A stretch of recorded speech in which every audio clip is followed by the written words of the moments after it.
नमस्कार साथियों, स्वागत है आप सभी का हमारे निर्मल क्लासेस यूट्यूब चैनल पर। और आज की इस क्लास में हम रीट मेंस के लिए राजस्थान के आधुनिक इतिहास के बारे में बात करने जा रहे हैं। और सबसे इम्पोर्टेंट टॉपिक रहेंगे, अब के बाद में जितने भी टॉपिक आएंगे आपके राजस्थान इतिहास के, तो रीट मेंस के लिए सबसे शानदार नोट्स आपको मिल रहे हैं। और मैं ये आपसे वादा भी कर रहा हूँ कि इस टॉपिक से आपका एक भी प्रश्न बाहर नहीं जाएगा। आप आने वाली आगामी, चाहे वो रीट की भर्ती हो, चाहे पटवारी की भर्ती हो, चाहे वीडियो की हो, कोई भी भर्ती क्यों ना हो, आपको इन नोट्सों से आपको पूरे के पूरे प्रश्न फंसेंगे। आप लोग अच्छे से इन क्लासों को रिवाइज करके जाना है और अपने नोट्स भी आपको डाउनलोड कर लेने हैं। आपको रीट प्री और रीट मेंस दोनों का सिलेबस आपको पूरा दिया जा रहा है, पात्रता हो चाहे आपकी थर्ड ग्रेड हो। मात्र आपसे 21 रुपये का चार्ज लिया जा रहा है, एप्लीकेशन का चार्ज है। आप लोग इन नोट्सों को डाउनलोड कर लीजिए और क्लास आप लोग रेगुलर देखते रहें निर्मल क्लासेस करौली चैनल पर। चलेगा, क्लासों से फ़ायदा ये होगा साथियों कि आपको इन नोट्सों का अच्छे से रिवीजन हो जाएगा। और राजस्थान की 1857 की क्रांति के बारे में आज हम बात करेंगे। हमारा अगली क्लास है ये, और इसको मैं आपको 2 पार्टों में पढ़ाऊँगा।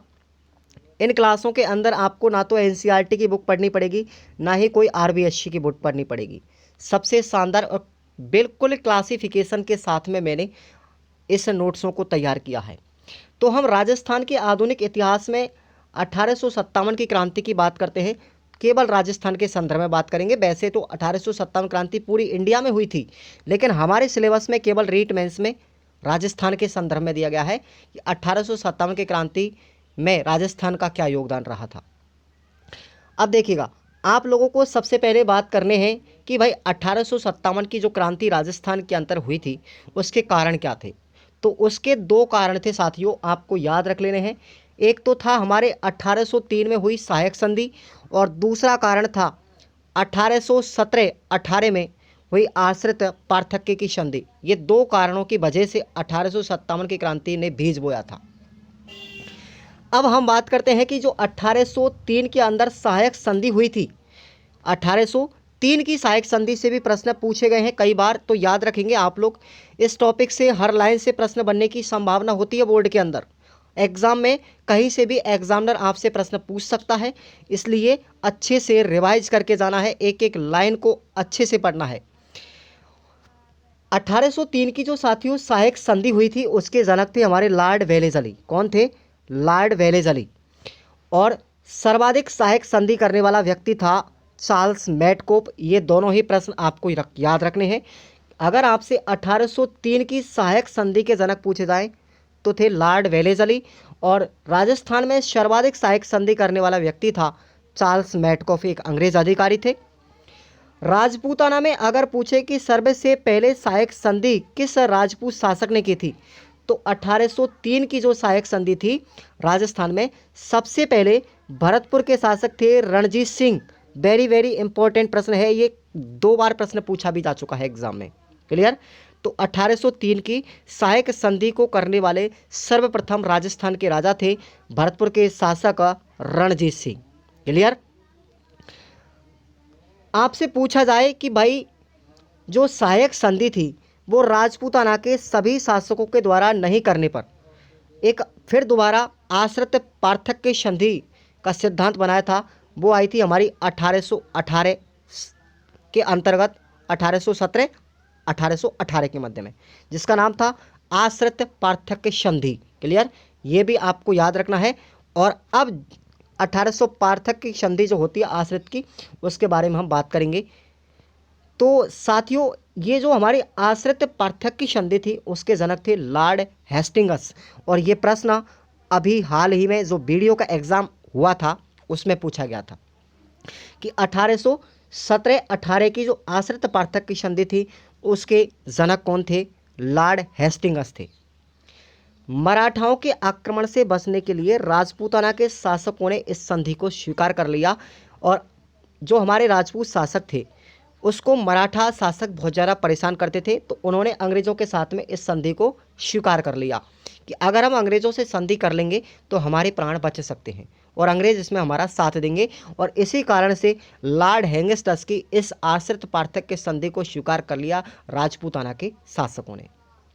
अगर आपसे पूछा जाए साथियों कि राजस्थान में सबसे पहले इस आश्रित पार्थक्य संधि को करने वाला कौन था, तो सबसे पहले आपको याद रखना है मेरे ही जिले का था, जिसका नाम था करौली जिले के हरबख्श सिंह। कौन थे? करौली जिले के शासक थे हरबख्श सिंह, जिसने पूरे राजस्थान में सबसे पहले आश्रित पार्थक्य संधि को स्वीकार किया था। और कब किया? 9 नवंबर 1817 को किया। क्लियर? प्रश्न ये बन चुका है, ये भी प्रश्न एग्जाम में आया हुआ है। और अगर पूछा जाए कि सबसे अंत में इस आश्रित पार्थक्य संधि को करने वाले शासक कहाँ के थे, तो वो थे हमारे सिरोही के शासक शिव सिंह। कौन थे? सिरोही के शासक शिव सिंह, जिन्होंने सबसे अंत में इस आश्रित पार्थक्य संधि को स्वीकार किया था 11 सितंबर 1823 में। तो दोनों ही प्रश्न आश्रित पार्थक्य संधि से इंपॉर्टेंट बनते हैं, याद रख लेना। फिर आप लोग जब एग्जाम में देने जाओगे ना, एग्जाम में प्रश्न जब पूछा जाएगा तो आप लोग चकरा जाओगे। इसलिए डाउट भी क्लियर होना चाहिए कि आश्रित पार्थक्य संधि सबसे पहले किसने की थी, सहायक संधि किसने की थी, आपके इसके जनक कौन थे, ये सारी चीज़ें आपको याद रखना। अब इसके रीजन देखिएगा। 1857 की क्रांति के कई कारण रहे।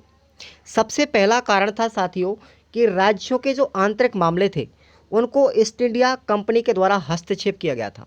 राज्य के जितने भी आंतरिक मामले होते थे उनमें ईस्ट इंडिया कंपनी ने हस्तक्षेप किया था। इस वजह से भी 1857 क्रांति का बीज पनपा था।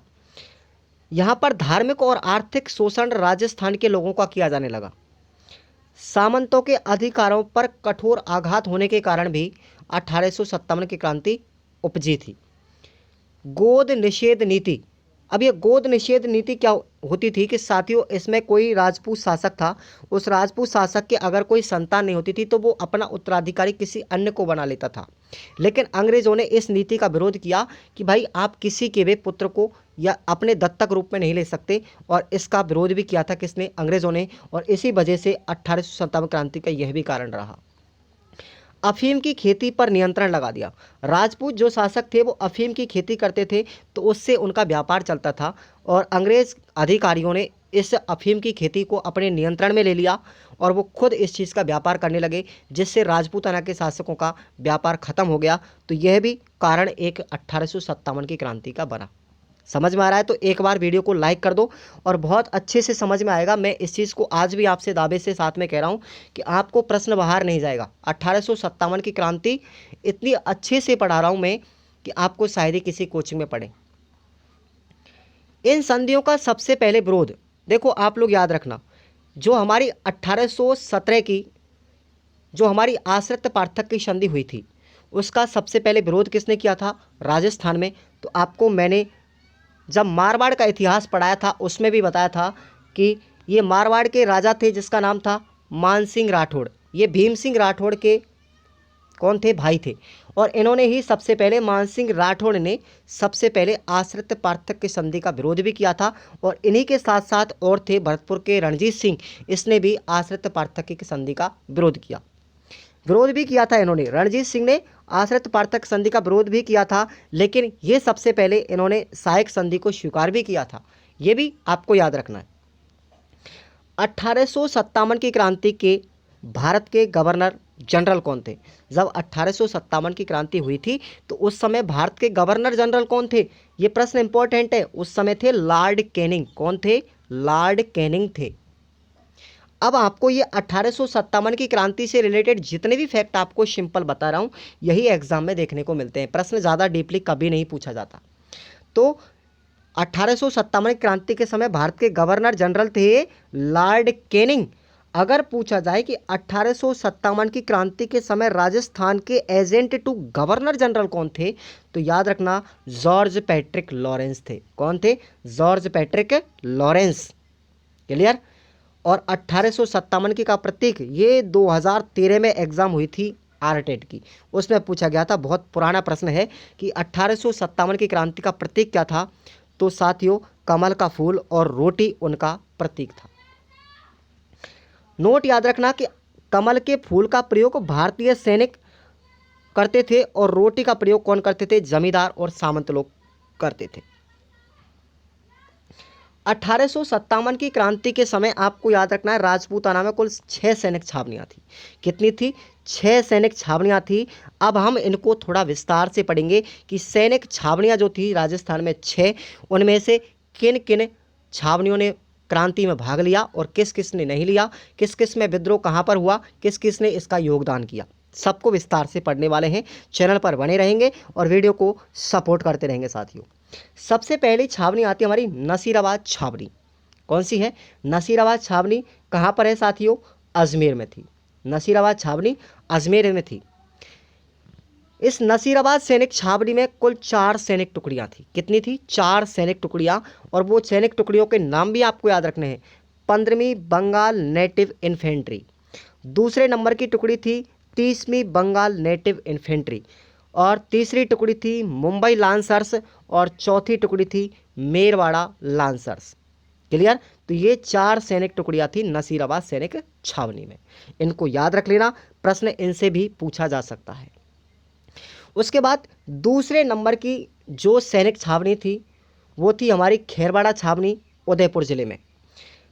उसके बाद तीसरे नंबर की थी ब्यावर सैनिक छावनी, अजमेर जिले की। उसके बाद चौथी छावनी थी देवली सैनिक छावनी, टोंक जिले की। पांचवी थी सैनिक छावनी नीमच की, और ये नीमच साथियों मध्य प्रदेश की थी।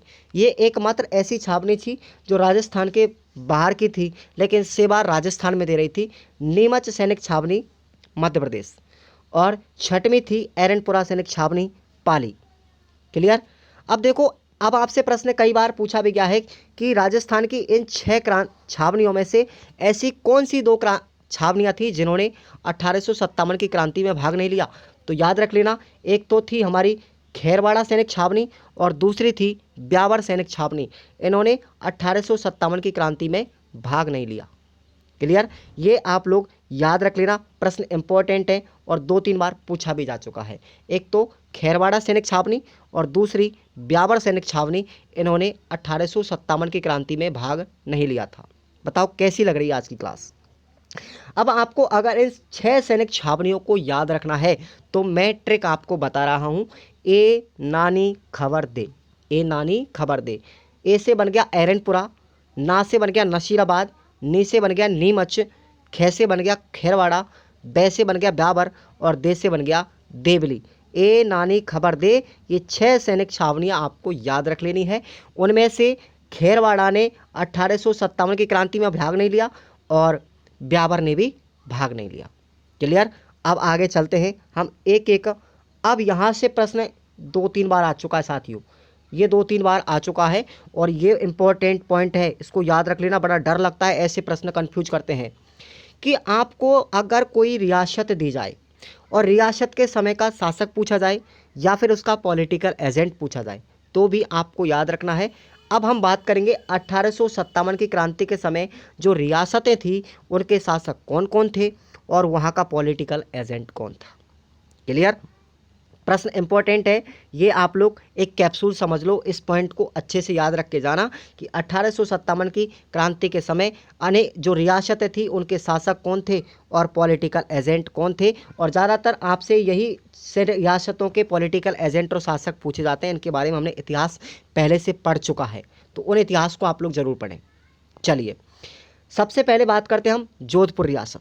तो जोधपुर रियासत के 1857 की क्रांति के शासक थे तखत सिंह और वहाँ के पॉलिटिकल एजेंट थे जोधपुर के मैक मौसन। कौन थे? मैक मौसन थे।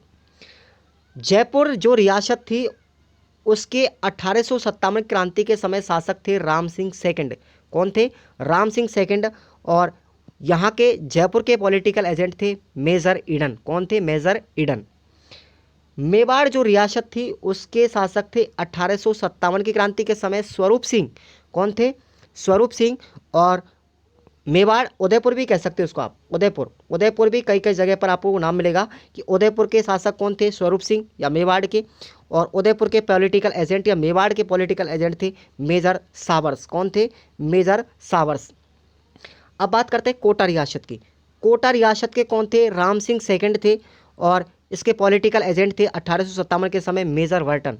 देखो यहाँ पर ये राम सिंह सेकंड कोटा के अलग हैं और जयपुर के राम सिंह सेकंड अलग हैं। ये दोनों अलग अलग व्यक्ति थे, याद रखना। भरतपुर के पॉलिटिकल एजेंट थे उस समय मॉरिसन और शासक थे जसवंत सिंह 1857 की क्रांति के समय। तो ये पांचों ही पॉइंट आपको याद रखने हैं, प्रश्न आपसे एग्जाम में 101% पूछा जा सकता है। अब बात करते हैं राजपूताना रेजिडेंसी की बात। अब देखिए राजपूताना रेजिडेंसी जो थी साथियों, उसके बारे में चर्चा करते हैं। तो राजपूताना रेजिडेंसी जो थी उसकी स्थापना हुई थी 1818 में। कब हुई थी? 1818 में, जिसका केंद्रीय मुख्यालय कहाँ पर था? दिल्ली के अंदर। इसका मुख्यालय हेडक्वार्टर कहाँ था? दिल्ली। और जो राजपूताना रेजिडेंसी थी, इसका मुख्य अधिकारी होता था साथियों residence of Rajputana. Resident of Rajputana ही इसका मुख्य अधिकारी था। और आपसे पूछा जाए कि इसका प्रथम मुख्य अधिकारी कौन था, वो था डेविड ऑक्ट्रोलॉजी। कौन था? डेविड ऑक्ट्रोलॉजी था। इंपॉर्टेंट है, याद रखना। 1832 में राजपूताना रेजिडेंसी का मुख्यालय दिल्ली से विस्थापित करके कहाँ कर दिया? अजमेर मेरवाड़ा इसको लेकर के आ गए। इसके मुख्यालय को राजस्थान में ले आए अंग्रेज। राजपूताना रेजिडेंसी का मुख्यालय दिल्ली से कहाँ ट्रांसफर कर दिया? अजमेर मेरवाड़ा में। इसके मुख्य अधिकारी, अब देखो हमारी जब ये अजमेर मेरवाड़ा आई थी तो उस समय इसके मुख्य अधिकारी कौन होते थे? वो होते थे साथियों एजीजी, जिसको बोलते हैं एजेंट टू गवर्नर जनरल। तो अजमेर मेरवाड़ा जब राजपूताना रेजिडेंसी ट्रांसफ़र की गई थी तो उस समय राजस्थान के प्रथम एजीजी कौन थे? सर लॉकेट थे। कौन थे? Sir locket. इंपॉर्टेंट हैं ये सारे के सारे नाम, इसलिए कन्फ्यूजन नहीं होना है। और अगर आपसे पूछा जाए कि भाई 1857 की क्रांति के समय एजीजी कौन थे, तो उस समय थे हमारे पैट्रिक लॉरेंस। पैट्रिक लॉरेंस, दोनों ही याद रखना। अगर प्रथम एजीजी पूछा जाए राजस्थान का तो सर लॉकेट थे, और 1857 क्रांति के एजीजी पूछा जाए तो आपके पैट्रिक लॉरेंस थे। साथियों इसका अजमेर मेरवाड़ा में इसका मुख्यालय बनाया गया था राजपूताना रेजिडेंसी का, लेकिन यहाँ पर इसका ट्रांसफ़र फिर भी होता था अस्थायी रूप से। जब गर्मियाँ पड़ती थी ना, तो गर्मियों में इस राजपूताना रेजिडेंसी का ट्रांसफ़र हो जाता था माउंट आबू के अंदर, जो अस्थायी मुख्यालय था, और सर्दियों में तो कहाँ रहता? अजमेर मेरवाड़ा। ये तो मुख्य हेडक्वार्टर था इसका। अब हम बात करते हैं 1857 की क्रांति के तत्कालिक कारण।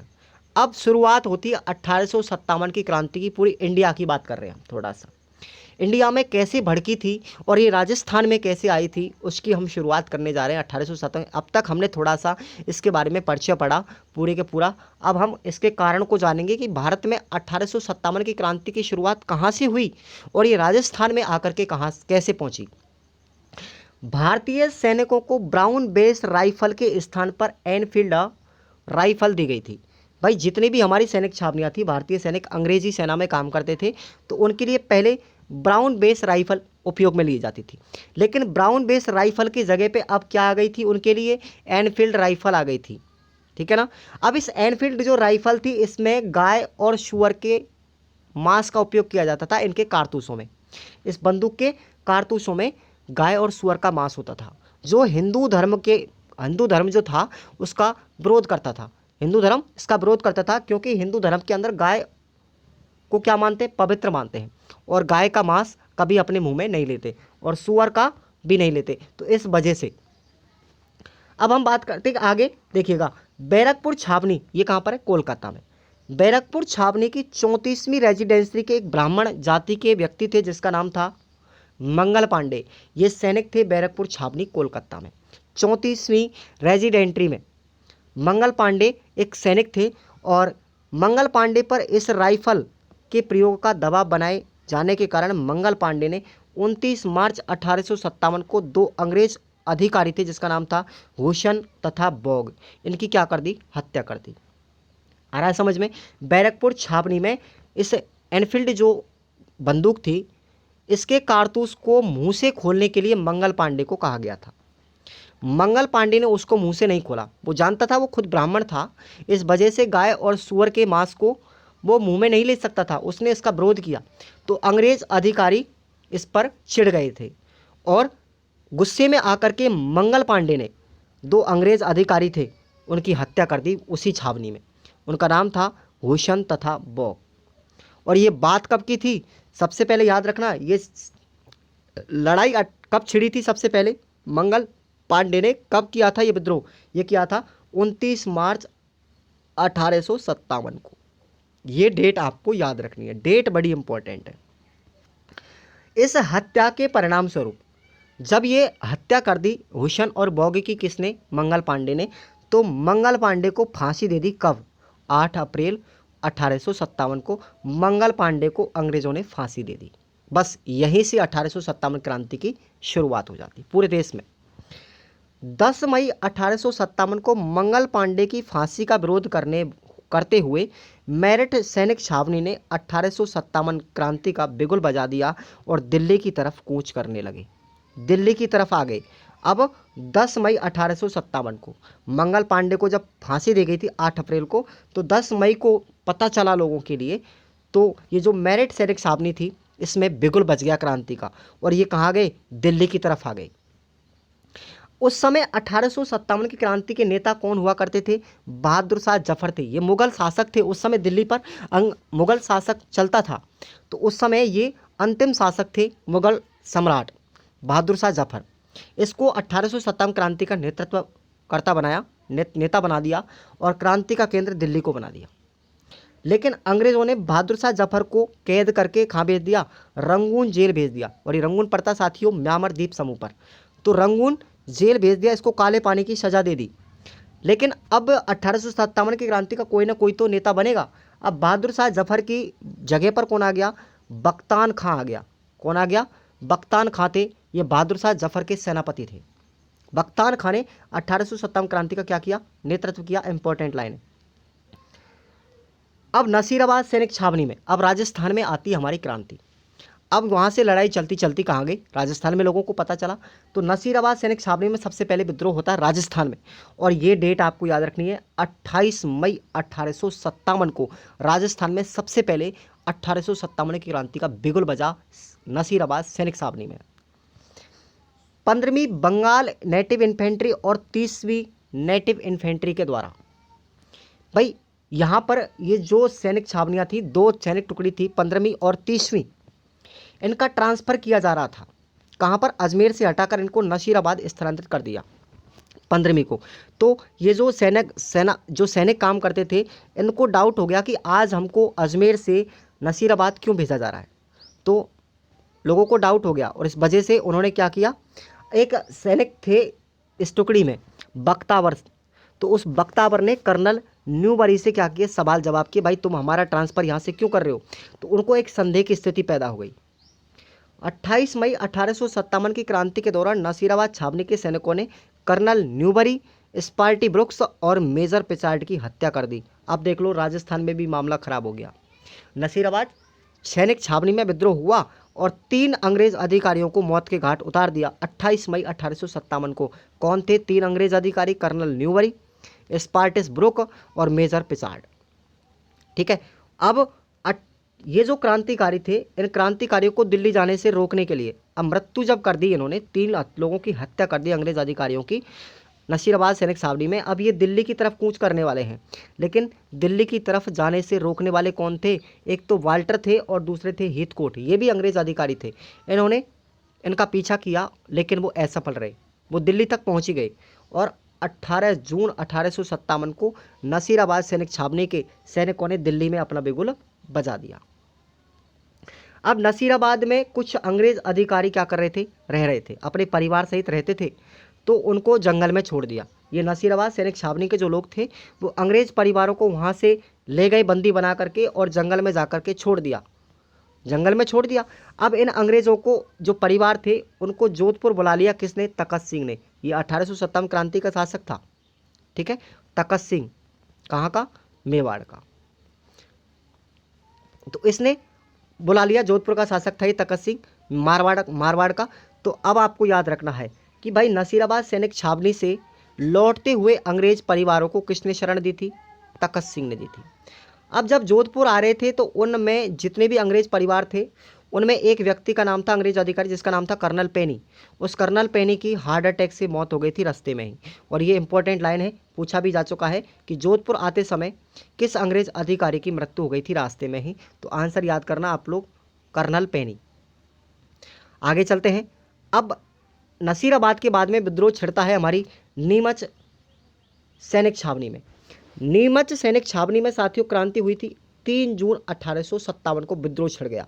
डेट बड़ी याद रखनी है, आपको याद रखना है कि नीमच विद्रोह हुआ था कब? नीमच जो सैनिक छावनी थी उसमें विद्रोह हुआ 3 जून 1857 को। और इस सैनिक छावनी में नेतृत्व करने वाले कौन थे? एक तो थे हीरालाल बेग और दूसरे थे मोहम्मद अली, ये भी आपको याद रखना है। और उस समय अंग्रेज अधिकारी इसमें कौन थे? एबॉट और मैकडोनाल्ड। कौन थे? एबॉट और मैकडोनाल्ड। एबॉट ने सैनिकों को विद्रोह न करने हेतु गंगा तथा कुरान की कसम खिला दी कि भाई तुम क्या नहीं करोगे? विद्रोह नहीं करोगे। लेकिन 3 जून 1857 को रात्रि के 11 बजे ही सैनिक छावनी में विद्रोह हो गया। सैनिकों ने इस छावनी को लूटने के लिए, सैनिक जो थे, सैनिकों ने नीमच छावनी को लूटते हुए, पहले तो नीमच छावनी को लूटा, उसके बाद में ये 5 जून 1857 कहाँ पहुँच गए? अब देवली टोंक में जाकर के इन्होंने विद्रोह कर दिया। तो अब देवली टोंक में क्या होगा? विद्रोह होगा। कब हुआ था? 5 जून को, जस्ट 2 दिन बाद। देवली से कोटा होते हुए सैनिक दिल्ली पहुंच गए और बंदी बनाए गए 40 अंग्रेज परिवारों को जंगलों में भटकते हुए छोड़ दिया। यहाँ पर भी यही घटना हुई थी। और ये जो सैनिक भटके थे, इनको शरण किसने दी थी? ये दी थी अपनी शरण स्वरूप सिंह ने, मेवाड़ के शासक। नीमच के सैनिकों को रोकने के लिए हीथकोट, मेजर सावर्स और पैट्रिक लॉरेंस ने उनका पीछा किया था, लेकिन असफल रहे। जंगलों में भटकते हुए अंग्रेजों की रक्षा हेतु मेजर सावर्स वहाँ पर पहुँचा। कहाँ पर? उनको लेने के लिए। मेजर सावर्स ने अंग्रेजों को डूगला गांव में रोग्गाराम किसान के घर में जाकर के शरण दी। अब ये भी आपको याद रखना कि भाई अंग्रेजों को शरण कहाँ से दी थी? ये कौन सी छावनी के थे? देवली नीमच छावनी के थे सैनिक, ये अंग्रेज परिवार। तो इनको शरण दी गई थी सबसे पहले डूंगला गांव, रोग्गाराम के घर। लेकिन संदेह हो गया। संदेह की स्थिति में अब वो कहाँ ले गए थे? स्वरूप सिंह के साथ पास ले गए थे, मेवाड़ के शासक थे। और इन्होंने पिछोला झील में जग मंदिर में इन अंग्रेज परिवारों को क्या दी थी? शरण दी थी। तो ये इंपॉर्टेंट प्रश्न है, ये भी आ चुका है एग्जाम में। अब अगली छावनी में विद्रोह होता हमारा एरनपुरा में। एरनपुरा में एक सैनिक बटालियन थी जिसका नाम था जोधपुर लीजियन। इस जोधपुर लीजियन में कुल 2000 सैनिक थे। पैदल चलने वाले सैनिक थे इनमें 1400 और घुड़सवार सैनिक थे 600। जोधपुर लीजियन के कुछ सैनिक माउंट आबू में जगत सिंह के विद्रोह को दबाने के लिए, और माउंट आबू में 21 अगस्त 1857 को विद्रोह हो जाता है। तो ये आपको याद रखना है कि भाई हमारे एरनपुरा में विद्रोह कब हुआ? 21 अगस्त 1857 को। फिर उसके बाद 23 अगस्त 1857 को एरनपुरा छावनी पहुंच करके मोती खां तथा शीतल प्रताप के नेतृत्व में क्या हुई? क्रांति भड़क गई। तो अब ये भी डेट आपको याद रखना है कि भाई जो हमारी एरनपुरा छावनी थी उसका नेतृत्व करता कौन थे? एक तो मोती खां, दूसरे थे शीतल प्रसाद। एरनपुरा के सैनिक आसोप पड़ता जोधपुर में। आसोप के ठाकुर थे शिवदान सिंह के नेतृत्व में दिल्ली की तरफ कूच किया। और ये लाइन इंपॉर्टेंट है, याद रखना। एरनपुरा जो सैनिक छावनी थी उनका सहयोग किसने किया था? आसोप के ठाकुर शिवदान सिंह ने। और शिवदान सिंह ने नारा भी दिया था, चलो दिल्ली मारो फिरंगी। ये नारा दिया था, ये एग्जाम में आ चुका है भाई प्रश्न। ठीक है। ये सैनिक दिल्ली पहुंचने में असमर्थ रहे तथा वापस आउवा के ठाकुर कुशाल सिंह चंपावत के पास में जाकर के उन्होंने शरण ली थी। अब हम बात करेंगे ठाकुर कुशाल सिंह के बारे में, बड़ा इंटरेस्टेड पॉइंट है। ये जो सैनिक थे एरनपुरा के, ये सब किसके पास में आ गए? अब ठाकुर कुशाल सिंह चंपावत के पास में आ गए, शरण ले ली वहाँ पे। सैनिकों ने आत्मसमर्पण अब्बास अली, पैट्रिक लॉरेंस के पास पहुंचे लेकिन असफल रहे। अब जो हमारे सैनिक थे उन सभी ने ठाकुर कुशाल सिंह चंपावत के पास जाकर शरण ली। तो वहाँ पर अब्बास अली और पैट्रिक लॉरेंस दोनों आए, लेकिन वो इनको वापस बुला के नहीं ले जा सके। आउवा के ठाकुर थे कुशाल सिंह चंपावत। अब ये युद्ध लड़ रहे थे अंग्रेज़ों से, और पहला युद्ध होता है अंग्रेज़ों से कहाँ पर? बिथोड़ा पाली के अंदर। बिथोड़ा पाली का युद्ध होता है 7 सितंबर को। अब देखिएगा, 7 सितंबर 1857 को जोधपुर की सेना ने क्रांतिकारी को क्या कर लिया? घेराव कर लिया। और फिर अब बिथोड़ा का युद्ध होता है 8 सितंबर 1857 को। इंपॉर्टेंट है दोनों युद्ध, एक तो बिथोड़ा का, एक चेलावास का। 8 सितंबर 1857 को ठाकुर कुशाल सिंह चंपावत तथा जोधपुर के शासक तखत सिंह के सेनापति भोनाड पमार और हीथकोट के मध्य में ये युद्ध हुआ। एक तरफ तो थे हमारी ठाकुर कुशाल सिंह और दूसरी तरफ थे जोधपुर के शासक तखत सिंह, उनके सेनापति भोनाड पमार और एक अंग्रेज अधिकारी हीथकोट। ये सब एक तरफ और अकेला कुशाल सिंह चंपावत एक तरफ था। देखो यहाँ पर राजपूत शासक भी कितना सहयोग कर रहे हैं अंग्रेजों का, और खुद राजपूत ही आपस में लड़ाई कर रहे हैं। बड़ी अजीब बात है। तो बिथोड़ा का युद्ध होता है 8 सितंबर 1857 को। इस युद्ध में कुशाल सिंह चंपावत जीत जाता है और भोराड जो पंवार था तखत सिंह का सेनापति, उसकी मृत्यु हो जाती है इस बिथोड़ा के युद्ध में। और इस बिथोड़ा के युद्ध की खुशी में ही, इस बिथोड़ा के युद्ध की खुशी में, अब देखिए, बिथोड़ा विजय के पश्चात में 1857 क्रांति को दबाने के लिए एजीजी पैट्रिक लॉरेंस और मैक मोशन ये संयुक्त सेना लेकर के पहुंच गए। ठीक है, दोनों। अब आता है चेलावास का युद्ध। अब देखिए, चेलावास का युद्ध होता है जस्ट 10 दिन बाद। ये काले गोरों का युद्ध भी कहलाता है। 18 सितंबर 1857 को हुआ। और इसमें कौन थे? एक तरफ तो थे कुशाल सिंह और उनकी सेना, दूसरी तरफ था मैक मोशन, पैट्रिक लॉरेंस, इन दो अंग्रेज अधिकारी। इनके मध्य में क्या हुआ? युद्ध हुआ। इस युद्ध में भी ठाकुर कुशाल सिंह जीत जाते हैं। दोनों युद्धों में ठाकुर कुशाल सिंह की जीत हो जाती है। और इस युद्ध को हम कारे गोलों का युद्ध भी कहते हैं। याद रखना, कारे गोरों का युद्ध चेलाबास का युद्ध कहलाता है। 18 सितंबर 1857 को हुआ। ठाकुर कुशाल सिंह उसकी सेना एक तरफ और दूसरी तरफ मैक मोशन और पैट्रिक लॉरेंस थे। इस युद्ध में क्या होता है, जो मैक मोशन थे, ये मैक मोशन थे, इसकी हत्या करके इसके सिर को काट करके कुशाल सिंह चंपावत आउए के किले पर लटका देते हैं। और इस चेलावास के युद्ध की खुशी में ही कुशाल सिंह चंपावत क्या बनवाते हैं? आउआ पाली में विजय स्तंभ का निर्माण करवाते हैं। तो देखना, एक विजय स्तंभ कहाँ पर है? आउआ पाली में भी है। याद रखना, विजय स्तंभ 4 हैं पूरे राजस्थान में। आपको बता देंगे जब आपको कल्चर पढ़ाई जाएगी, तो 4 विजय स्तंभ है हमारे राजस्थान में, वो सबके सब आपको पढ़ाए जाएंगे। अब मारवाड़ के विद्रोह को बढ़ते देख विद्रोह के दमन का आदेश कौन ने दिया? लॉर्ड कैनिंग ने पैट्रिक लॉरेंस को भेजा। उस समय 1857 क्रांति के साथ वो थे गवर्नर जनरल। कौन थे ये? हमारे गवर्नर थे भारत के, लॉर्ड कैनिंग। ये आदेश देते पैट्रिक लॉरेंस एजीजी को कि भाई तुम्हारे राजस्थान में क्या हो रहा है।